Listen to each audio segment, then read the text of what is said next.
Hello everyone, welcome to our YouTube channel Jyoti Shikshalaya. तो हमारी estate की क्वेश्चन प्रैक्टिस सीरीज शुरू हो रखी है, जिसमें हमने मतलब लगभग यहाँ पे जो सीरीज़ नंबर वाइज चल रहा है, तो उसमें हमने टोटल 36 क्वेश्चन कर लिए थे। तो आज हम आगे करते हैं। तो 2 क्वेश्चन में बच्चे के डाउट हैं। तो देखिए 24 क्वेश्चन में डाउट है कि madam dy by d x ने निकला। तो मैं आपको बता रही हूँ, पहले इसका dx बाई डी थीटा आप लोग निकालेंगे, फिर dy अपॉन डी थीटा आप यहाँ से निकालेंगे, फिर d y by d x, इन दोनों को डिवाइड करेंगे। और यहाँ पे हमें साइन और कोस के फॉर्मूले चाहिए हैं।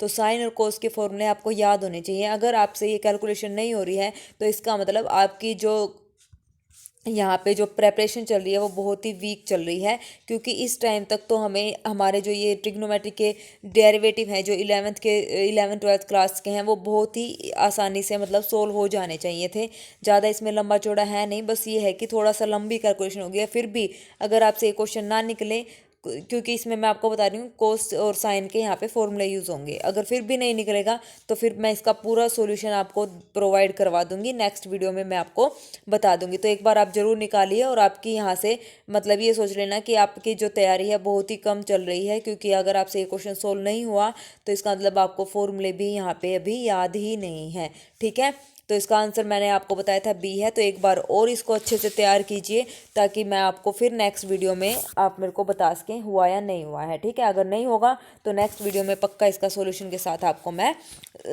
इसका जो है सॉल्यूशन करवा दूंगी। ठीक है, अच्छे से तैयारी कीजिए और मतलब ये मत सोचिए कि मतलब हम एक बार निकालेंगे तो मैडम मतलब बता देगी, तो ये नहीं है। ये आप लोगों के लिए ही है।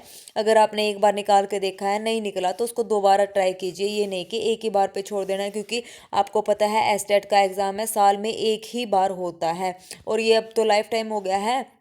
तो अच्छे से प्रैक्टिस कीजिए और फॉर्मूले, इसलिए मैंने आप लोगों के लिए जो है फॉर्मूला पीडीएफ तैयार करके है, जिसमें सारे चैप्टर्स के आपको फॉर्मूले मिल जाएंगे, और आप लेना चाहते हैं तो वो ले सकते हैं। ठीक है ना, तो आपकी तैयारी भी अच्छी रहेगी और फॉर्मूले भी आपको सारे चैप्टर्स के याद रहेंगे। तो इसलिए मैं बार बार बोल रही हूँ, अब टाइम कम है, हम सारी रिविज़न नहीं कर सकते हैं, हम सिर्फ फॉर्मूला याद कर सकते हैं और क्वेश्चन प्रैक्टिस कर सकते हैं। बाकी आपकी मर्जी है, आप जैसे चाहो वैसा कर सकते हैं। ठीक है, उसके बाद है नेक्स्ट क्वेश्चन जो आपने दिया था, वो भी डेरिवेटिव का है। ये भी बहुत ही ईजी है, ये भी मतलब आपसे नहीं हो पा रहा है, तो इसका मतलब आपकी तैयारी, मैं आप बार बार बोल रही हूँ कि वो आपकी तैयारी बहुत ही वीक यहाँ पे चल रही है। तो देखिए ये क्वेश्चन मैं आपको बता देती हूँ, ये बहुत छोटा ही क्वेश्चन है, इसलिए मैं आपको ये करवा रही हूँ। वो थोड़ा लेंथी क्वेश्चन पड़ेगा, इसलिए वो आपको एक बार और ट्राई करना है।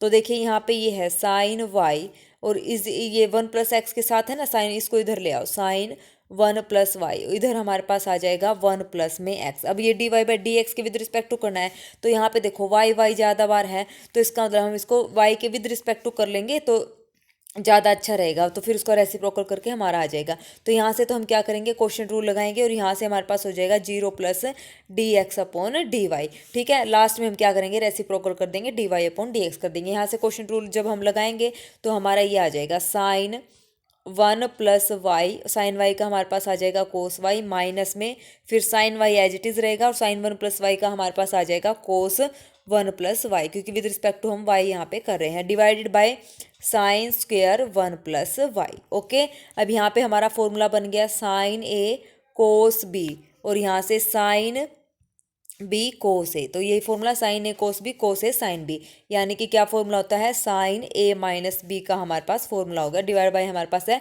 साइन स्क्वेयर 1 में वाई। ठीक है, तो साइन ए माइनस बी, ए कितना 1 + y माइनस वाई, तो वाई से वाई कैंसर, साइन 1 अपॉन में साइन स्क्वेयर 1 + y, ये हमारे पास आ गया। और ये किसके इक्वल है, d x upon d y. अब इसका क्या कर दो, रेसिप्रोकल कर दो, तो हमारा आंसर आ जाएगा dy by d x is equal to sine square 1 में y अपॉन में साइन 1। तो यहाँ पे हमने फॉर्मूला यूज़ किया क्या, साइन ए कोस बी माइनस कोस ए साइन बी का फॉर्मूला हमने यहाँ पे यूज़ किया है। तो ये फॉर्मूला था साइन ए माइनस बी का। ठीक, ऐसे ही जो ऊपर वाला क्वेश्चन था उसमें भी इसी टाइप के फॉर्मूले यूज़ होंगे, तो ये आपको पता होने चाहिए। ओके, हो गया, ये हमारा आंसर आ गया, इजी क्वेश्चन था। चलिए नेक्स्ट अब करें शुरू।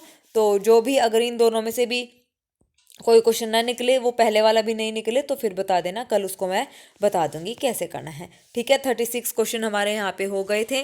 37 क्वेश्चन देखिए अब क्या कहता है। 37 क्वेश्चन, ए स्क्र बी स्क्र माइनस में, यहाँ पे है ना ये ब्रैकेट है तो ये ब्रैकेट नहीं आएगी, ये मैग्नीट्यूड का निशान है तो ये मैग्नीट्यूड आप यहाँ पे लगा लेना, magnitude of a cross b का स्क्वायर। ठीक है, तो यहाँ पे इसका मतलब क्या है, रिलेशन बिटवीन, हमें पता होना चाहिए relation between cross product and dot product, दोनों में क्या रिलेशन होता है। दोनों में रिलेशन होता है अगर पता हो तो बच्चों को, ए क्रॉस बी का स्क्वायर ये है हमारे पास, प्लस में ए डॉट बी, ये क्रॉस प्रोडक्ट है, ये हमारे पास क्या है डॉट प्रोडक्ट है, इज इक्वल टू क्या होता है magnitude of A square into में मैग्नीट्यूड ऑफ बी स्क्वायर। और ये एक स्केलर क्वांटिटी है तो इसको मैं ऐसे लिख सकती हूँ a square dot b square. Cross product में मैं ऐसा नहीं कर सकती। ठीक है, ये और ये दोनों चीज़ें यहाँ पे अलग हैं तो यहाँ पे ये मैग्नीट्यूड आएगा, ये गलती से मिसप्रिंट होके लिखा गया है। ठीक है, अब यहाँ से इसकी वैल्यू निकाल दो, किसके इक्वल आएगा, ए स्क्वायर बी स्क्वायर माइनस में दिस इज इक्वल टू, ये आ जाएगा हमारे पास ए डॉट बी का होल स्क्वायर, ये हमारे पास आ जाएगा। ठीक है, तो ये हमारा इसका आंसर है। Next, the system of equation has a unique solution if, unique solution इसके कब होंगे, हमारे पास ये 4 ऑप्शन गिवन है। तो सबसे पहले हम ये चेक करते हैं कि इसका यूनिक सॉल्यूशन बनेगा या नहीं बनेगा। यूनिक सॉल्यूशन के लिए हमें पता है अगर डेटरमिनेंट क्या आ जाए, नॉन जीरो आ जाए तो यूनिक सॉल्यूशन हमारा बनता है। अगर डेटरमिनेंट जीरो आ जाता है तो वहाँ पे हम क्या करते हैं, एडजॉइंट ऑफ ए इनटू में बी और निकालते हैं। फिर यहाँ से अगर यहाँ पे भी 2 केस अराइज होते हैं, अगर ये नॉट इक्वल टू जीरो आ जाता है तो नो सॉल्यूशन। अगर adjoint of a into b हमारे पास क्या आ जाए, जीरो के इक्वल आ जाए तो यहाँ पे बनते हैं इनफाइनाइट मैनी सॉल्यूशन। तो ये 2 केस हमारे इस टाइप से अराइज होते हैं, यूनिक सॉल्यूशन, नो सॉल्यूशन और इनफाइनाइट सॉल्यूशन, ये आपको पता होने चाहिए। तो सबसे पहले हम इसका क्या करते हैं, डेटरमिनेंट चेक करते हैं। -2 1 1 1 -2 1 1 1 -2, तो इसका डेटरमिनेंट जब हम निकालेंगे वो क्या आएगा, हमारे पास जीरो आ जाएगा। ठीक है, जीरो आ जाएगा तो यहाँ से हम क्या कहेंगे कि unique solution not possible. Determinant अगर जीरो है तो यूनिक सॉल्यूशन पॉसिबल नहीं होते, ओनली क्या सॉल्यूशन होते हैं, नो सॉल्यूशन और इनफाइनाइट सॉल्यूशन हमारे पास होते हैं जब डेटरमिनेंट जीरो आ जाए। तो यहाँ से इसका यूनिक सॉल्यूशन पॉसिबल नहीं है, तो इसका डी ऑप्शन ही हमारा करेक्ट हो गया, आगे हमें करने की जरूरत ही नहीं है, unique solution is not possible. ठीक है, चलिए next question, if x square minus 5x plus 1 is equal to 0 then x की power 10 plus 1 divide by x की पावर 5। इसका मतलब हमारे पास क्या है, एक्स की पावर 5 प्लस 1 बटे एक्स की पावर 5, हमें ये वैल्यू यहाँ से निकालनी है। ठीक है, तो सबसे पहले हम इसको सिंप्लीफाई करते हैं। इसको सिंप्लीफाई करने के लिए हम क्या करेंगे, x square plus 1 divide by x is equal to 5 करेंगे तो यहाँ से हमारे पास आ जाएगा x plus 1 by x is equal to 5। ठीक है, फिर हम इसका क्या करेंगे, स्क्वायर करेंगे, स्क्वायर करेंगे बोथ साइड तो ये हो जाएगा हमारे पास एक्स स्क्वायर प्लस में 1 बाय एक्स स्क्वायर प्लस में 2 इज इक्वल टू में 5, तो ये हो जाएगा x square plus 1 by x square और यहाँ से हमारे पास क्या हो जाएगा, ये 25 स्क्वेयरिंग करा है ना बोथ साइड, तो ये हो जाएगा 25 में से 2 गया 23, तो ये हमारे पास एक इक्वेशन हमारे पास ये आ जाएगी। ठीक है, अब उसके बाद हम क्या करेंगे, दोबारा से ये इसको नाम दे दो आप इक्वेशन 2, और इक्वेशन 1 जो हमारे पास थी वो थी x plus 1 by x is equal to 5। अब इसका क्या करना है, इसका क्यूब कर दो। क्यूब जब हम करेंगे तो हमारे पास इसकी वैल्यू आ जाएगी x cube plus 1 by x cube is equal to 110, तो ये हमारे पास एक इक्वेशन आ जाएगी, ये होगी तीसरी इक्वेशन। अब जो हमारे पास सेकंड और थर्ड इक्वेशन है उन दोनों को क्या कर दो, मल्टीप्लाई कर दो, जो सेकंड आई थी जो थर्ड आई थी। मल्टीप्लाई करने के बाद जब हम इसको सोल्व करेंगे तो एक्स की पावर 5 प्लस 1 अपॉन एक्स की पावर 5, इसका आंसर हमारे पास आ जाएगा 25। ठीक है, एक बार हमें क्या करना है, इक्वेशन नंबर सेकंड में हमने किया था स्क्वायर रूट, इक्वेशन नंबर 3 में हमने करा था क्यूब रूट, और दोनों की क्या करी थी, मल्टीप्लाई सोल्व करके हमारा जो है आंसर आ जाएगा। ठीक है, चलिए नेक्स्ट क्वेश्चन हमारे पास क्या कहता है, limit n approaches to infinity 1 by n summation r1 to 2n r upon में root n square plus r square. तो इस टाइप से क्वेश्चन सोल्व करने के लिए हमें पता है 1 बाई एन को हम रिप्लेस करते हैं dx से, लिमिट को हम रिप्लेस करते हैं इंटीग्रेशन से। ठीक है, तो ये हमारे पास होता है, और r बाई एन को हम पुट करते हैं क्या, x, तो इसको इस फॉर्म में बनाओ।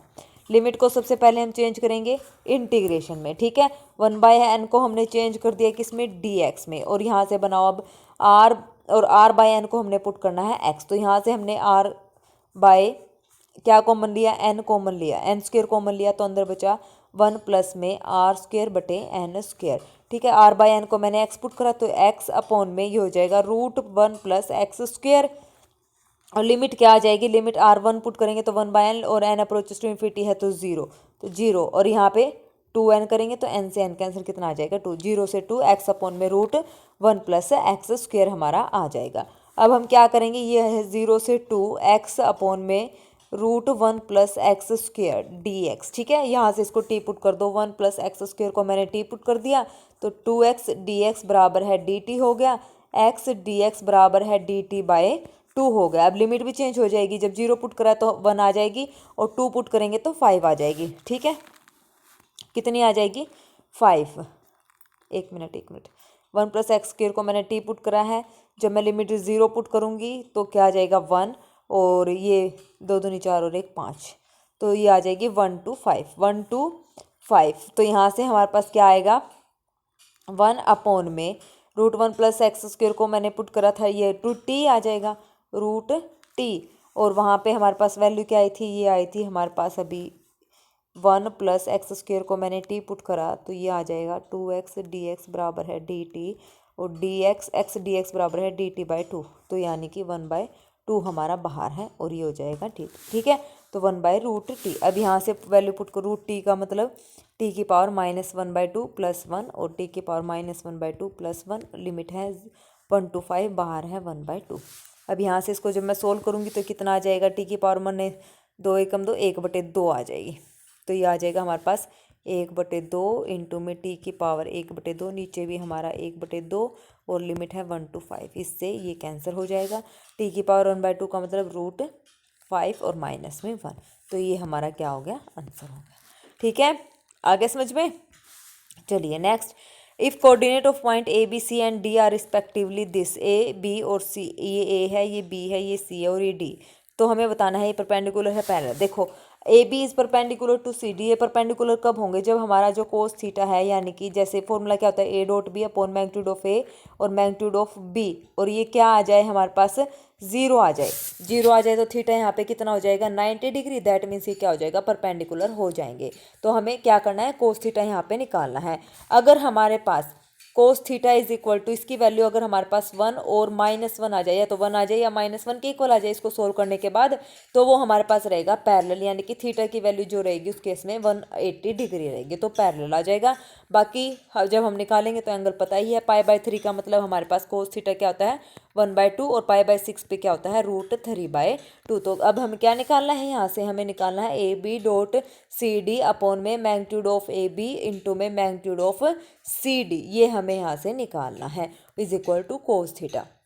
ठीक है, ए बी कैसे निकलेगा, बी माइनस ए और सी डी डी माइनस सी, हम ऐसे निकालेंगे। ठीक है, तो ऐसे निकाल के जब सोल्व करेंगे तो ये 0 आ जाएगा, यानी कि 90 डिग्री परपेंडिकुलर हमारा हो जाएगा। तो फर्स्ट ऑप्शन हमारा यहाँ पे क्या हो जाएगा, करेक्ट हो जाएगा। ठीक है, चलिए नेक्स्ट क्वेश्चन क्या कहता है, the area bounded by the curve y square is equal to x cube and the line y is equal to 2x each. तो हमें क्या निकालना है, एरिया निकालना है जो इस कर्व से क्या हो रहा है, बाउंड हो रहा है। तो सबसे पहले देखिए y, यहाँ से वाई स्क्वायर ग्राफ से निकलेगा ये, तो y square is equal to x cube का जो ग्राफ होगा वो हमारे पास कुछ इस टाइप से बनता है, y square is equal to x cube, और y is equal to 2x का हमारे पास कुछ इस टाइप से ग्राफ बनता है। तो हमें ये निकालना है, तो अपर माइनस लोअर हम निकालेंगे, और यहाँ से जो लिमिट बनेगी तो 0 है, और लिमिट जो हमारे पास बनेगी वो बनेगी 0 to 4। ठीक है, तो y square is equal to x cube है, तो वाई की वैल्यू यहाँ रखेंगे तो 2 दूनी 4 x square is equal to x cube, तो ये हो जाएगा एक्स कॉमन लेंगे तो 4 माइनस में एक्स इज इक्वल टू 0, तो x की वैल्यूज क्या आ गई 0 और 4, तो 0 से 4 हमारा रहेगा इंटीग्रेशन 0 से 4 अपर माइनस लोअर। तो अपर यहाँ पे क्या है, अपर इंटीग्रेशन माइनस लोअर इंटीग्रेशन, अपर हमारे पास है 2x और माइनस में लोअर क्या हो जाएगा x की पावर 3/2। अब इसका क्या करना है हमें, इंटीग्रेशन और वैल्यू यहाँ पे क्या करनी है, पुट करनी है। ठीक है, आंसर हमारा आ जाएगा। ओके, इजी क्वेश्चन था। चलिए next, the real part of 1 plus iota की पावर n, रियल पार्ट हमें निकालना है। अब आप देखिए जो हमारे पास जो ये होता है ना x प्लस आयोटा y, किसके इक्वल होता है, कॉम्प्लेक्स नंबर जो होता है इस टाइप से, वो होता है r cos theta plus iota sine theta, इसके इक्वल होता है। यहाँ से r हमारे पास होता है √x² प्लस वाई स्क्वायर, और कोस जो थीटा होता है वो होता है tangent inverse y by x हमारे पास होता है। और यहाँ से इसको कंपेयर करेंगे तो पहले हम इसको ही सोल्व कर रहे हैं, पावर को 1 मिनट के लिए भूल जाओ। तो यहाँ से x कितना है 1, y कितना है 1, तो r की वैल्यू हमारे पास आ जाएगी कितनी, मतलब 1 प्लस आयोटा को मैंने इस फॉर्म में लिखना है, r cos theta plus iota sine theta के फॉर्म में लिखना है। तो आर यहाँ से कितना हो जाएगा हमारे पास, आर की वैल्यू आ जाएगी हमारे पास √2 और कोस थीटा, थीटा कितना आ जाएगा 1, टेंजेंट इनवर्स 1 है, 1/1 1, तो tangent is 1 π/4 cos π/4 plus iota sine π/4 और अब इसकी पावर कितनी है n, तो इसकी पावर कर दो n, तो इसको सोल्व करेंगे और डी मोरेरा थ्योरम से ही तो अंदर आ जाएगा और √2 की पावर हो जाएगी n, तो यानी कि 2 की पावर को मैं लिख सकती हूँ n/2 और वो अंदर आ गया cos theta cos n π/4 plus iota sine n π/4, ये हमारा आंसर हो गया। रियल पार्ट पूछा तो रियल पार्ट में ये वैल्यू आ जाएगी, इमेजिनरी में ये वैल्यू आ जाएगी। ठीक है, आ गया समझ में। चलिए next question, the radius of curvature of the curve P is equal to b sine psi cos psi. हमें रेडियस ऑफ कर्वेचर यहाँ पे निकालनी है। रेडियस ऑफ कर्वेचर के दो तरीके होते हैं, अगर वो या तो कार्टेशियन फॉर्म में हो, कार्टेशियन फॉर्म का मतलब होता है एक्स और वाई में, या फिर हमारे पास टेंजेंशियल फॉर्म में है। टेंजेंशियल फॉर्म का मतलब ट्रिग्नोमेट्री, कोई भी रेशो आए, साइन कोस टेंजेंट कोटेंजेंट या टेंजेंशियल फॉर्म। ठीक है, अब इन दोनों फॉर्म के हमारे पास रिजल्ट होते हैं, वो रिजल्ट आप नोट डाउन कर लेना। तो देखिए कार्टेशियन फॉर्म के लिए जो हमारे पास रिजल्ट होता है वो हमारे पास होता है, ये है कार्टेशियन फॉर्म के लिए एक्स और वाई जब आ जाए तो रेडियस ऑफ कर्वेचर को डिनोट करते हैं रो से, और इसका फॉर्मूला है 1 प्लस में dy/dx का होल स्क्वेयर यहाँ पे, और इस कंप्लीट की पावर है 3/2 और अपॉन में हमारे पास आ जाएगा d²y bye double derivative d²y/dx²। ये हमारे पास है कार्टेशियन फॉर्म का। अब जो टेंजेंशियल फॉर्म मतलब जब इसको सोल्व करना है तो इसका जो फॉर्मूला होगा वो होगा रो p प्लस में d²p अपॉन में d², ये हमारे पास इसका फॉर्मूला है। p की वैल्यू हमारे पास गिवन है, इसका डबल डेरिवेटिव हमें निकालना है विद रिस्पेक्ट टू साई, तो यहाँ से निकल जाएगा इसका डबल डेरिवेटिव फर्स्ट फंक्शन और सेकंड फंक्शन से सोल्व करके। ठीक है, डेरिवेटिव यहाँ पे पुट करना है, फिर इसको p में ही कन्वर्ट करना है, तो इसका आंसर जो रहेगा सी ऑप्शन हमारा करेक्ट रहेगा। बहुत ही ईजी कैलकुलेशन है, तो आप आसानी से इसको कर लोगे। ठीक है, ये मैं आप लोगों के भरोसे छोड़ रही हूँ, प्रैक्टिस जरूर करनी है ताकि आपको पता चले कि आपकी वीकनेस कहाँ है, आपके फॉर्मूले तैयार नहीं है, आपकी प्रैक्टिस में कोई कमी है, कहीं पे कुछ है मतलब। ठीक है, तो ये आपको करना है खुद। चलिए नेक्स्ट, अब the domain of the function, domain of the function हमें बतानी है। ये फंक्शन अगर मैंने आपको बताया हुआ है, अगर फंक्शन इस टाइप से आ जाए, √gx टाइप से आ जाए, तो इसका मतलब जो ये वैल्यू है वो क्या रहेगी, हमेशा ग्रेटर देन इक्वल टू 0 रहेगी। तो अब ये वैल्यू जो है ग्रेटर देन इक्वल टू क्या रहेगी हमारे पास, 0 रहेगी। अपॉन में 4 is greater than equal to 0, इसका लोग की प्रॉपर्टी लगाएंगे तो हो जाएगा 5x माइनस x² अपॉन में 4 ग्रेटर देन इक्वल टू 10 की पावर 0 यानी कि 1। अब यहाँ से एलसीएम लेके इसको सोल्व करेंगे तो हो जाएगा 5x minus x² is greater than equal to 4, तो यहाँ से हो जाएगा 5x minus x² minus 4 greater than equal to 0, minus common ले लो x² माइनस में 5x प्लस में 4 is less than equal to 0, ये आ जाएगा। नेगेटिव कॉमन लेके अब यहाँ से 2 दूनी 4 फैक्टर बनाओ, 4 एकम 4, 4 और 1 5। ठीक है, तो यहाँ से जब हम फैक्टर बनाएंगे तो हमारे पास जो फैक्टर बनेंगे वो बनेंगे x माइनस 4 और x minus 1 which is less than equal to 0, तो लाइन पे आ जाइए 1 और 4, तो ये plus minus plus, less than 0 है तो माइनस वाले आएगा इंटरवल, तो 1 से 4, तो ये आ जाएगा डोमेन आ जाएगी इस फंक्शन की क्लोज इंटरवल 1 to 4। ये हमारा क्या हो गया, आंसर हो गया है। इंपॉर्टेंट क्वेश्चन था ये, अच्छे से आप कर लेना। चलिए नेक्स्ट, और जो ये आज की क्लास का PDF है ये आपको मेरे टेलीग्राम चैनल पर मिल जाएगा। ठीक है ना, तो सारे क्वेश्चंस आप दोबारा बिना वीडियो के आप सॉल्यूशन करके देखना, अगर नहीं समझ आए तो फिर वीडियो सॉल्यूशन आप देख सकते हैं। Next, if the line LX plus MY plus N is equal to 0 touches the ellipse then, हमें ये बताना है। देखो मैं आपको एक सीधा सीधा रिजल्ट लिखवाती हूँ। अगर कोई लाइन, ध्यान से सुनना मेरी बात, मैं क्या कह रही हूँ, अगर कोई लाइन इलिप्स को टच करती है तो हमारे पास एक कंडीशन होती है और वो होती है c² is equal to a² m² plus b²। m² यहाँ पे हमारे पास रहेगी स्लोप। ठीक है, क्या रहेगी, स्लोप ऑफ लाइन, और यहाँ पे क्या होता है y is equal to mx plus c हमारे पास होता है, और ये हमारे पास स्लोप होती है इस लाइन की। ये सबको पता है, इतना ये वैल्यू आपने याद रखनी है। दूसरा, अगर कोई लाइन हाइपरबोला को टच करती है, अगर हाइपरबोला को टच करती है तो होता है c² is equal to a² m², बस बीच में माइनस b² आ जाएगा। अगर कोई लाइन पैराबोला को टच करती है तो हमारे पास आ जाएगा c is equal to a/m। अब आप बोलोगे मैडम सर्कल रह गया, तो सर्कल को कोई टच करती है तो वो आ जाएगा c² is equal to a² into में 1 प्लस m²। तो ये 3 रिजल्ट है, मोस्ट इंपॉर्टेंट है, कॉपी पे नोट डाउन करके आपने रखने हैं। अगर कोई लाइन इलिप्स को टच करती है तो यहाँ पे प्लस लगा देना। अगर यहाँ पे हाइपरबोला है और लाइन है टच करती है तो ये कंडीशन आपको पता होनी चाहिए। अब इन्हीं कंडीशन से हमारा आंसर आ जाएगा। पहले अब यहाँ से स्लोप निकालो, यहाँ से मैं चेंज कर रही हूँ, ये हो जाएगा एम वाई माइनस में एन माइनस में एल एक्स माइनस में n, y is equal to minus l by m into में एक्स प्लस में यहाँ पे हो जाएगा माइनस का एन बाई एम। अब यहाँ से y is equal to m x plus c type है तो c हमारे पास है, c की वैल्यू हमारे पास माइनस एन बाई एम और m जो स्लोप है उसकी वैल्यू है माइनस एल बाई एम। ये दोनों वैल्यू हमें चाहिए थी और किस में हम पुट करेंगे, c square is equal to a square m square plus में बी स्क्र। ठीक है, c की वैल्यू आ गई, m की वैल्यू आ गई। अब यहाँ से इसको जनरलाइज स्टैंडर्डाइज करो तो x square upon one by a plus में y square upon b one by b is equal to one. ये एलिप्स की स्टैंडर्ड इक्वेशन है। ये किसके इक्वल है, ए स्क्र के इक्वल। ये किसके इक्वल है, बी स्क्र के इक्वल। तो यहाँ पे ये वैल्यू रख दो, ए स्क्र की जगह one by a, b square की जगह वन बाय बी और इसको सोल्व कर लो। सोल्व करके हमारा जो आंसर आएगा वो आ जाएगा बी ऑप्शन यहाँ पे करेक्ट। ठीक है, इजी क्वेश्चन था। चलिए next question, an urn contains 10 black and 5 white balls, probability का क्वेश्चन है, इजी क्वेश्चन है। 2 बॉल्स आर ड्रॉन, 2 बॉल हमें निकालनी है। ठीक है, after the other without replacement है, but is the probability that both the balls are black, तो दोनों ब्लैक हमें निकालनी है। तो क्या आ जाएगा, बोथ बॉल्स आर ब्लैक में हमारे पास जो कंडीशन आएगी वो क्या आएगी, प्रोबेबिलिटी वो आ जाएगी, टोटल है 10, मतलब 10 ब्लैक बॉल है तो 10 में से हमें 2 निकालनी, मतलब 10 में से हमें 2 निकालनी। प्रोबेबिलिटी 10 में से टोटल कितनी होगी, 15 में से 10/15 गुना में। अब एक ब्लैक बॉल हमारी आ गई तो कितनी बची, 9 और टोटल कितने बचे 15 में से, यानी कि एक बॉल हमने निकाल ली तो 14। तो ये प्रोबेबिलिटी है 3 तिया 9, 3 पंजे 15, 5 दूनी 10, 2 सते 14, तो 3/7 हमारा आंसर सेकंड ऑप्शन करेक्ट है। ठीक है, चलिए next question, let a b two fixed points, the locus of variable point p which moves, ये 9th क्लास का क्वेश्चन है। ठीक है, 9th क्लास का क्वेश्चन है। तो ये पॉइंट ए पॉइंट हमारे पास ये है ए 0 और बी पॉइंट हमारे पास है माइनस ए और 0, बीच में कोई पॉइंट है यहाँ पे पी।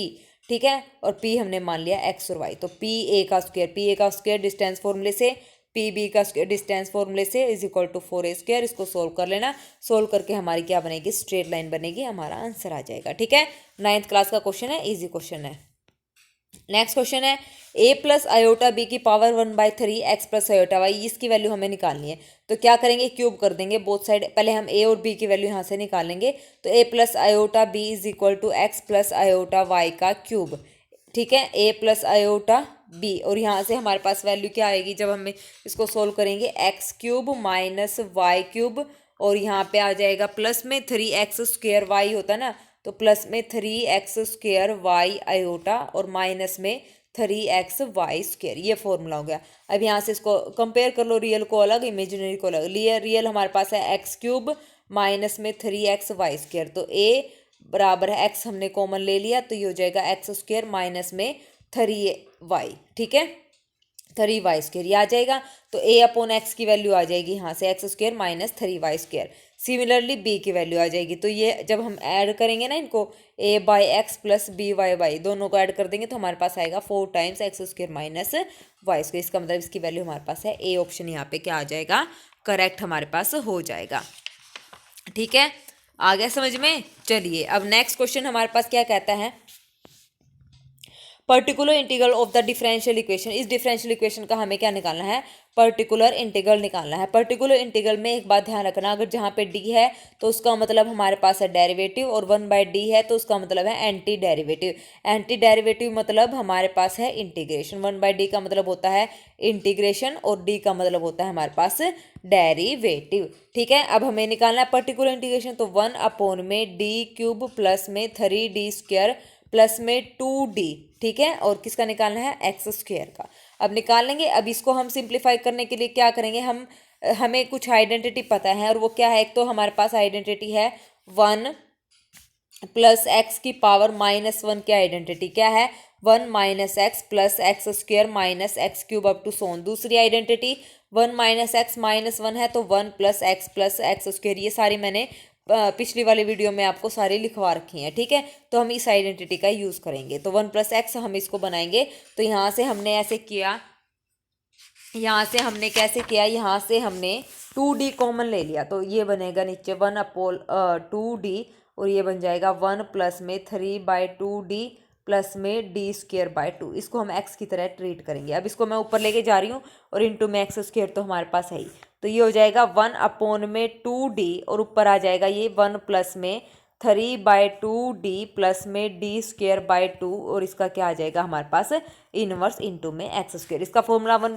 प्लस एक्स और -1, तो 1/2d तो हमारा बाहर ही है, ये हो जाएगा 1 माइनस में 3/2d प्लस में डी स्क्वेयर बाय में 2, ठीक है। और दूसरा फिर प्लस एक्स स्क्वेयर आएगा तो 3/2d प्लस में डी स्क्वेयर बाय 2 का स्क्वेयर, ठीक है। अप टू सोन आगे नहीं चलेंगे, आगे हाईएस्ट पावर आ जाएंगे। अब देखिए एक्स स्क्वेयर, डी का मतलब मैंने बताया था डेरिवेटिव, तो ये हो जाएगा हमारे पास 1 माइनस 3/2, तो एज इट इज डी का मतलब एक बार डेरिवेटिव तो 2x, फिर माइनस का साइन अंदर लेके जाएंगे, डी स्क्वेयर का मतलब 2 बार डेरिवेटिव यानी कि 2/2, फिर प्लस में यहाँ पे इसका स्क्वेयर खोल लेंगे तो हमारे पास क्या आ जाएगा 3/2d का स्क्वेयर यानी कि 9/4 डी स्क्वेयर मतलब 2, ठीक है। और आगे ये फिर खत्म ही हो जाएगा, मतलब 0 बन जाएगा, 2 बार डेरिवेटिव से ज़्यादा 0 हो जाएगा, तो ये हो जाएगा 2 दूनी 4। अब इसको हम क्या करेंगे सोल्व करेंगे, मतलब ये हमारे पास कुल मिला के ये क्या आया है, ये हमारे पास आ गया 1/2d तो हमारा बाहर है, अंदर बचेगा x square minus 3/2 into 2x minus 2/2 और प्लस में 9/4 इंटू 2,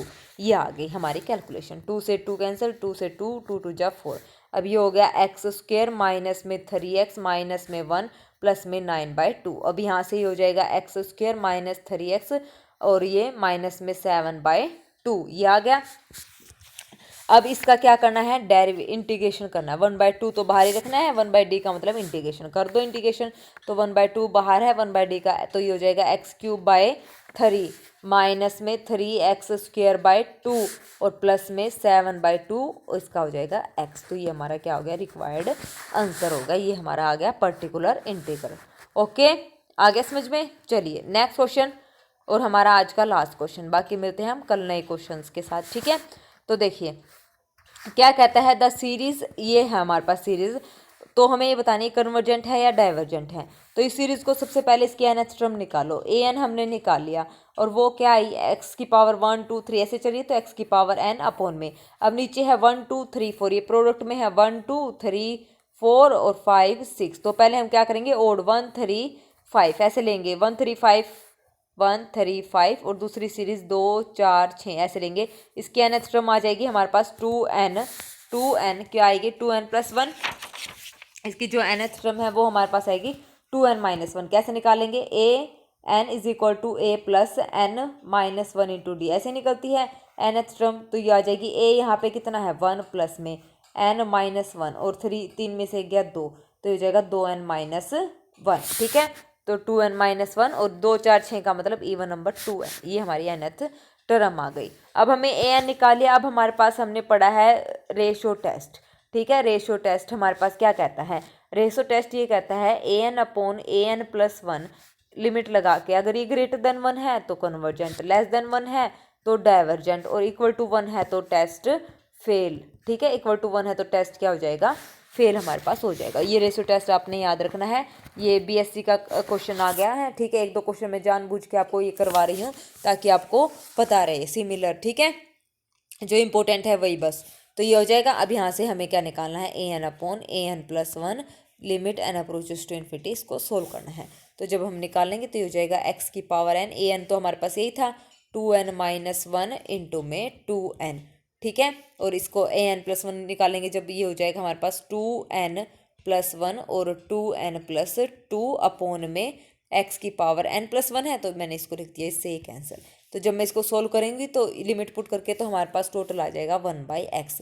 अब ये कन्वर्जेंट कब होगी, जब ये क्या होती है ग्रेटर देन 1 होती है, ये क्या होगी कन्वर्जेंट। तो यहाँ से 1 इज ग्रेटर देन x, तो that means x is less then 1 पे ये क्या रहेगी कन्वर्जेंट रहेगी, ठीक है। ग्रेटर देन 1 पे क्या होगी कन्वर्जेंट, ठीक है। तो ये इसका यहाँ से क्या कंक्लूजन निकला, लेस देन 1 पे कन्वर्जेंट है, तो फर्स्ट ही ऑप्शन इसका यहाँ पे क्या हो जाएगा करेक्ट हो जाएगा। सीधा डायरेक्ट रिजल्ट का मतलब लिखा देना, रिजल्ट में यही बोलना है ना कि वो लिमिट अगर ग्रेटर देन 1 है तो कन्वर्जेंट होगा, ये कभी सोचो कि नहीं ये आएगा लेस देन, ये तो ये कंडीशन ग्रेटर देन 1 है इसलिए x की वैल्यू लेस देन 1 आई है, ठीक है। तो फर्स्ट ऑप्शन हमारे यहाँ पे करेक्ट है। तो टोटल हमारे हो गए हैं 56 क्वेश्चन, 36 हमने कल कर लिए थे, उससे आगे हमने आज करे हैं, ठीक है। 51 हमारे टोटल यहाँ पे हो गए हैं, ओके। तो चलिए आज हम इतना ही रखते हैं 51 क्वेश्चन। और जो क्वेश्चन आपने डेरिवेटिव के पूछे हैं ना, तो बहुत ही इजी क्वेश्चन है, तो खुद एक बार कैलकुलेशन करके देखिए। जो नहीं अगर हुआ तो फिर उसको विद सॉल्यूशन मैं आपको कराऊंगी। उसका सॉल्यूशन अगर मैं कराऊंगी तो बार बार यहाँ पे फिर ज़्यादा लंबा चौड़ा हो जाएगा, तो मैं पहले इसका सॉल्यूशन लिख के आपको करवा दूंगी, ठीक है। जो फॉर्मूले यूज़ होंगे वो सारे आपको बता दूंगी। अगर नहीं आता तो फिर कोई टेंशन वाली बात भी नहीं है। और मैं बार बार बोल रही हूँ टाइम बहुत कम है, तो फॉर्मूला ही आपके एंड टाइम पे मतलब लास्ट टाइम पे काम आएंगे सारे फॉर्मूले। क्योंकि अब इतना सारा हम जो 30 चैप्टर्स तो 11th-12th के हैं, हम उठा के देखने लगेंगे तो ज़्यादा मतलब जल्दी कवर नहीं हो पाएंगे, क्योंकि हमें क्वेश्चन भी निकालने हैं, ठीक है। तो क्वेश्चन निकालने में ज़्यादा टाइम लगाइए बजाय कि 11th-12th के सारे कंसेप्ट पढ़ने के। तो इससे बेटर ये है कि आप फॉर्मूला पीडीएफ ले लीजिए, ठीक है ना। बाकी आपकी मर्जी है, अगर आप नहीं लेना चाहते हैं तो भी मत लीजिए, लेकिन आपके बेनिफिट के लिए ही मैंने इसको बनाया है। आपको बहुत ही ज़्यादा यहाँ पे हेल्प रहेगी, ओके। तो चलिए, जो बच्चे नए हैं तो प्लीज़ मेरे चैनल को लाइक शेयर और सब्सक्राइब करें। और जो ये पीडीएफ है, आज का जो पीडीएफ है कंप्लीट पीडीएफ रहेगा आज, और आज वाली क्लास का और कल वाली क्लास का टोटल 16 to 51 क्वेश्चंस, ओके। तो इसका मेरे टेलीग्राम चैनल ज्वाइन कर लेना, वहाँ पे आपको पीडीएफ मिल जाएगा, ओके। चलिए, thank you very much, have a nice day.